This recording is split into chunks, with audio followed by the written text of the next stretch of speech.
After 20 years in Afghanistan, the U.S. decides to withdraw its troops from the war-torn nation, leaving the future of the country in uncertainty. Even as peace talks are underway in Doha, the Taliban has ramped up its offensive, controlling large swaths of the country. We sit down with the former commander of U.S. and NATO troops in Afghanistan to discuss America's decision to leave the country and its future implications. I'm Yusuf Aram, and you're watching One on One. Former director of the CIA and former commander of U.S. and NATO forces in Afghanistan, General David Petraeus, thank you for joining us on One. Now, a lot's been happening in Afghanistan, and you're a man who held many important positions in Afghanistan, was part of the decision-making process in the country. Now, first question, U.S. President Joe Biden decides to withdraw U.S. troops, a decision that looks like a very hasty, premature action. And you said in previous interviews that this withdrawal is too hasty, and you suggested that a U.S. withdrawal may contribute to a protracted civil war. What exactly are your thoughts right now, looking back on how Biden is handling this withdrawal, and what do you expect going forward? Well, as you may recall, what I've said in the past, Yusuf, and it is good to be with you, is that I feared that the decision to withdraw our 3,500 forces, which we could have easily sustained, I believe, and which also led to the withdrawal of 8,500 coalition forces, and that led in turn to the withdrawal of some 15 to 20,000 contractors who keep the American-provided Afghan Air Force and other vehicle and weapon systems operational. I feared that this decision would be one that we would come to regret. I didn't think we would come to regret it quite as quickly as it seems we are coming to regret it, because clearly the situation is deteriorating very rapidly. The United States is providing very modest air support as the Taliban are pressing Afghan forces literally all around the country. There have been 6 provincial capitals that have fallen to the Taliban just in the last 7 to 10 days. In the prospects of either Taliban controlling much of the country or of a resurgence of warlord militias and Afghan forces still fighting, this is not a heartening situation, to put it mildly. This is not going to be good for Afghanistan, the Afghan people, Afghanistan's neighbors, or even Europe, and ultimately perhaps the U.S. Now, I don't think that al-Qaeda will reestablish a sanctuary that enables them to threaten our NATO allies or the U.S. homeland in the near term, but I'm pretty confident that if the Taliban control sufficient part of Afghanistan and return the country to this Islamist, ultra-conservative, medieval theocracy, an Islamist emirate, which is what they're calling for, again, that al-Qaeda and also now the Islamic State Khorasan group, which is in the Afghanistan and Pakistan area, that both of these groups will find sanctuaries there. And that also obviously is not good. Keep in mind, we went to Afghanistan for a reason. That was to eliminate the al-Qaeda sanctuary in which the 9/11 attacks were planned. We stayed to ensure that al-Qaeda could not reestablish that sanctuary, something they've tried many, many times over the years, and also to bring Osama bin Laden and others to justice. That was done, in fact, in the final months of my time as the commander in Afghanistan. And I, again, had hoped that we would maintain a sustained commitment that would have kept the coalition there, would have kept the contractors there, and would have enabled Afghan forces, which were very much fighting and dying for their country, but would have enabled them with the kind of liaison combat controllers and air power to continue to hold off the Taliban. So this is a very tragic situation, I think. It is horrible in many different respects, and it has been deteriorating quite swiftly. This is, again, on a very alarming trajectory. As you said, 6 provincial capitals have fallen in the last 2 weeks, and we're seeing a major Taliban offensive right now, and they are very successful on the ground right now, gaining swaths of land. If you were advising the Afghan government, what would you be telling them right now? Well, in fact, as you may recall, President Ashraf Ghani and his delegation were in Washington. I guess now it's a month or so ago. Many of us did meet with them. I won't share what thoughts I offered to them privately, but again, publicly, what I would say is that the Afghans have got to figure out what is a way to stabilize the security situation. They can't defend everything everywhere all around the country, and that has been the problem.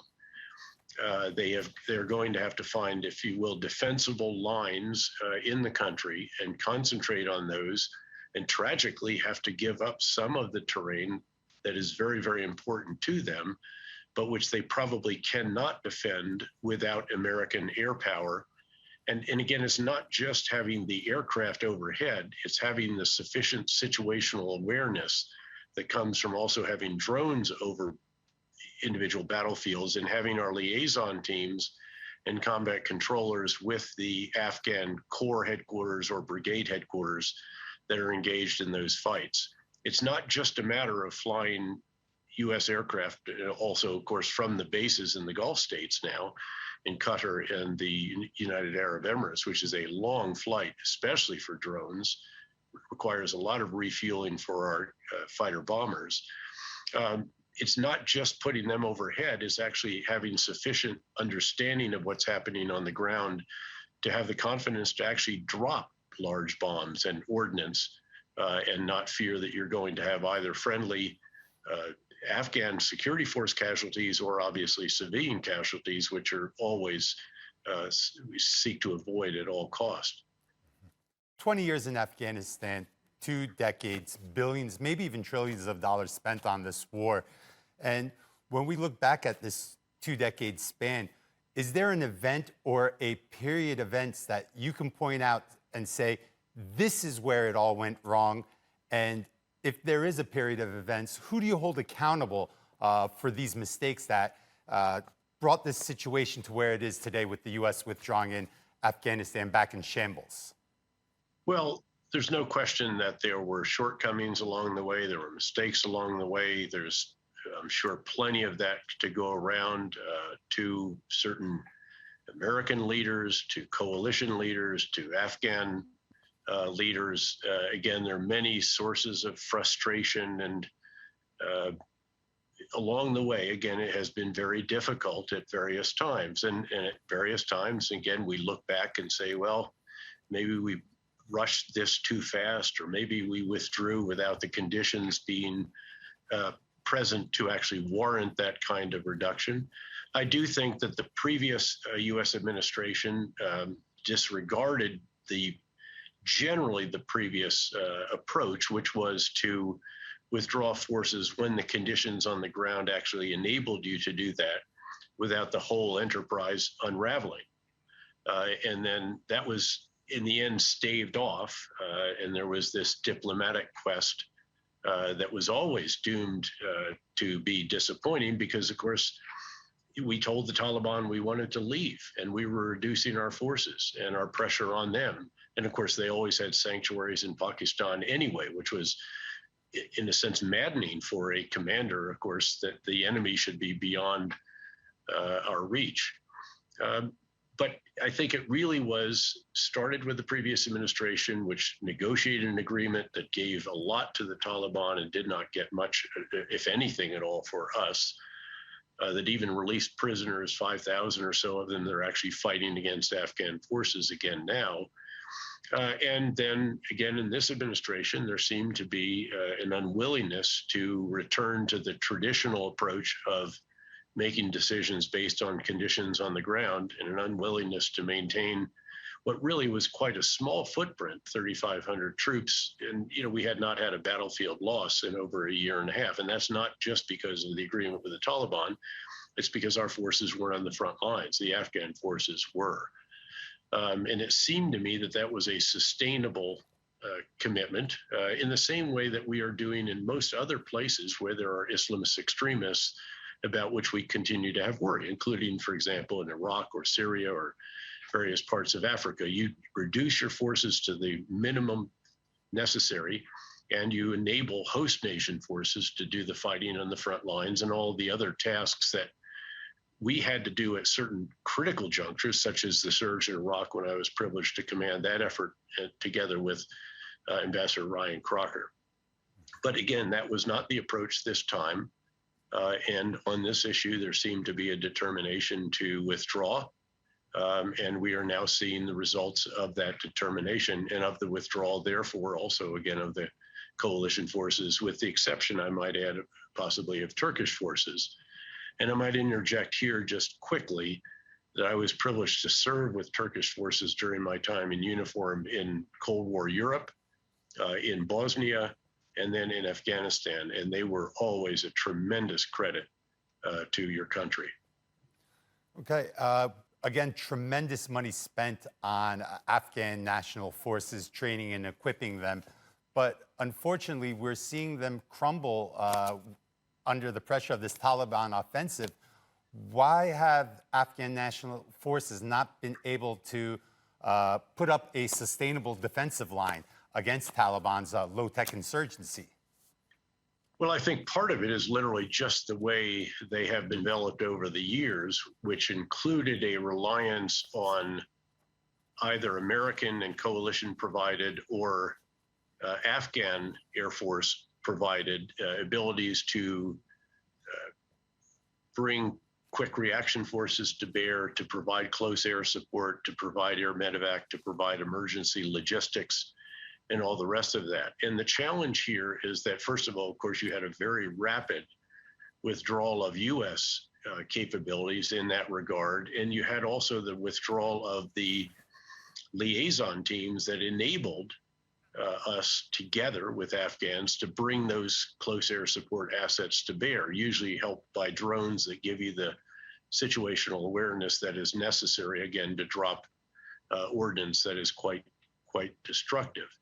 And then the problem has been that the Afghan Air Force, which is all U.S. provided planes, helicopters, both for transport and close air support, is highly dependent on American and Western contractors who are still very much in the process of training Afghan maintenance individuals, and depending on a line of communication and logistics and spare parts and all the rest of that that is necessary to maintain what is quite sophisticated equipment.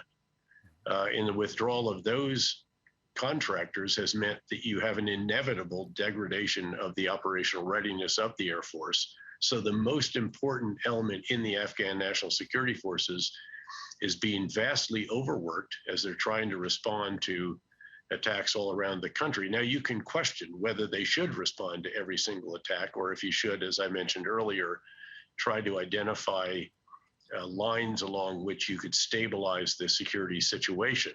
And that's, again, a debatable issue. But you have a situation where this is always the case with a counterinsurgency.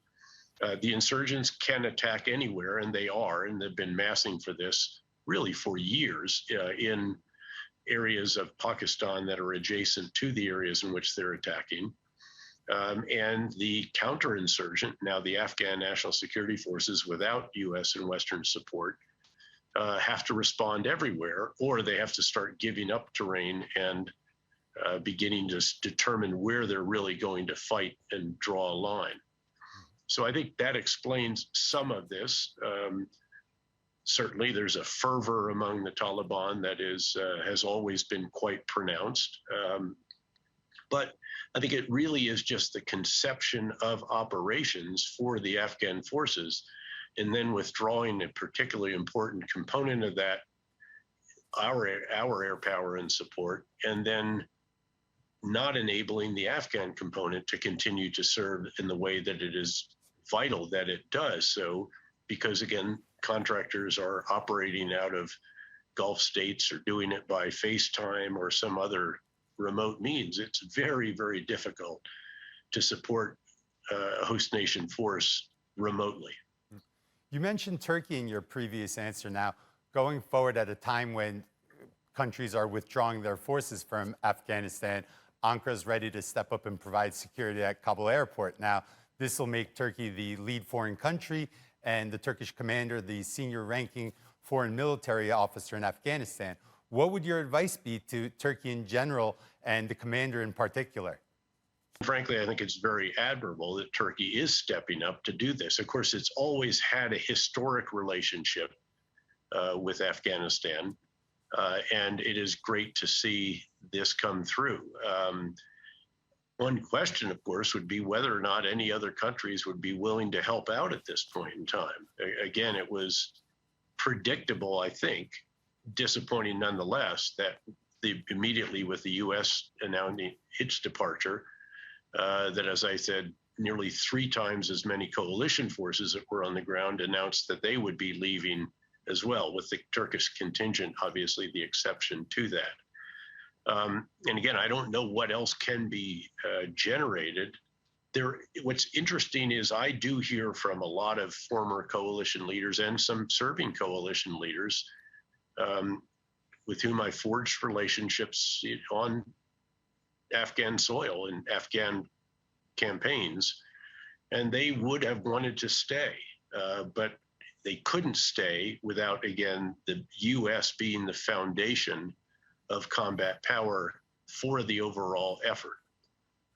And I don't know if Turkey can generate others who would be willing to help out now, but that certainly would also send a very, very important message to a country that is really shaken by how quickly the Taliban advance has been. Now, again, whether they can sustain that, whether you can reverse the psychological effect that seems at play on the Afghan side remains to be seen.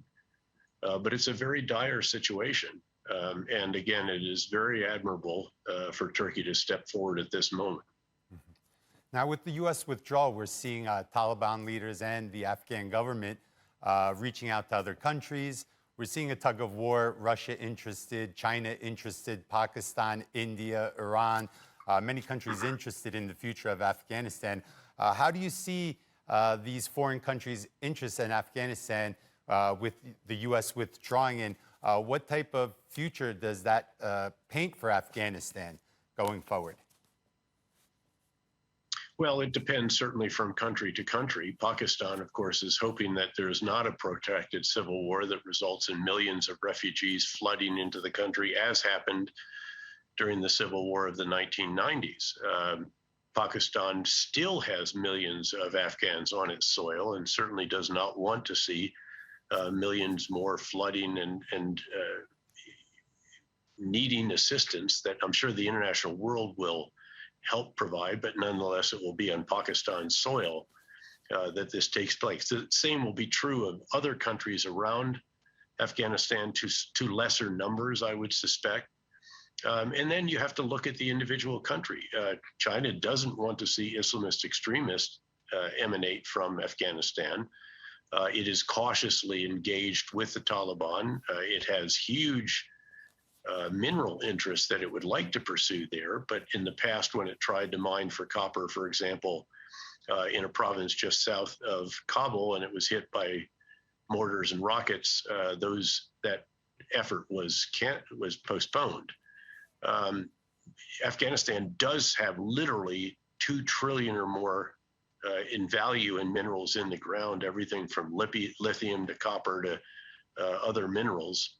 But of course, it's always been impossible to extract them. So there will be countries that, if it is possible, would love to extract some of that at a time when those are very needed by the global economy. Russia doesn't want to see extremism come out of it. It doesn't want to see its Central Asian state, former Soviet republics, flooded with refugees or illegal narcotics any more than they already are. They're all sort of cautiously, if you will, trying to mitigate the risks of a Taliban takeover by reaching out to some degree. But I don't think, again, that it is really in any of the neighboring countries, nor in the rest of the world's interest, again, to see an Islamist, ultra-conservative emirate reestablished in Afghanistan, even if their public relations campaign may be a bit more sophisticated this time. And certainly the democracy, however flawed in Afghanistan, will be a thing of the past. Many of the rights enjoyed by women to go to college, to participate in the economy, undoubtedly will come to an end. Freedom of the press and speech, which actually has been fairly remarkable in Afghanistan, presumably all of that will come to an end at a time when those values are being promoted again by the administration in Washington. There have been many platforms for peace talks between the Taliban and the Afghan government. Now, going forward, especially with the Taliban gaining such ground with its offensive, do they have any incentive to come back to the table and seek a political solution for Afghanistan? Or do you foresee this being a brute force takeover, a military solution in Afghanistan? And what's the country going to look like in 5 years? Well, I think very hard to predict what it looks like in 5 years. But let me come back to something that I've always found somewhat odd, that Western diplomats have repeatedly said there is no military solution to the problems of Afghanistan. That is true from an Afghan and Western perspective. Again, you could not resolve the military situation because, of course, the Taliban, the Haqqani network, the Islamic movement of Uzbekistan, all the different groups making life so difficult for Afghanistan over the years, all had their headquarters on Pakistani soil. And there was no willingness on the part of the Pakistanis to eliminate those headquarters from their soil. So you could never put ultimate pressure on their leaders, on their major headquarters, their, in a sense, logistical bases and so forth. Now, what remains to be seen, of course, is can the Taliban achieve such a position on the battlefield that there's literally capitulation by Kabul? Again, they, by the way, did not believe in the idea that there's no military solution. They clearly didn't get that instruction because that's what they're intent on achieving right now. And they have been intent on achieving that for a number of years, ever since in the early 2000s, they regrouped after being shattered by the US-led effort, and then regrouped in Pakistan, and then gradually started reestablishing insurgent elements operating inside Afghanistan to the present day. The big question, I think, is will the warlords be able to regenerate the militias that fought the civil war of the mid-1990s? Will the Afghan forces remain sufficiently resilient that they can continue to fight? Does Kabul become a very, very hard target for the Taliban to penetrate, or again, does it collapse? Is there an exodus, a humanitarian crisis, and so forth? Again, I think it's only possible to say it depends, and then to try to identify the factors on which the future might hinge. But again, the possibility of the Taliban controlling a good part of the country, if not indeed all of it. Keep in mind, they've actually made progress in northern provinces that in the past have been strongholds of the coalition against the Taliban over the years. So we'll have to see how these different locations turn out, and then I think develop some kinds of sense of which way this might be headed. Former director of the Central Intelligence Agency and former commander of US and NATO forces in Afghanistan, General David Petraeus, thank you for setting aside time to answer our questions. My privilege, Yusuf. Thank you.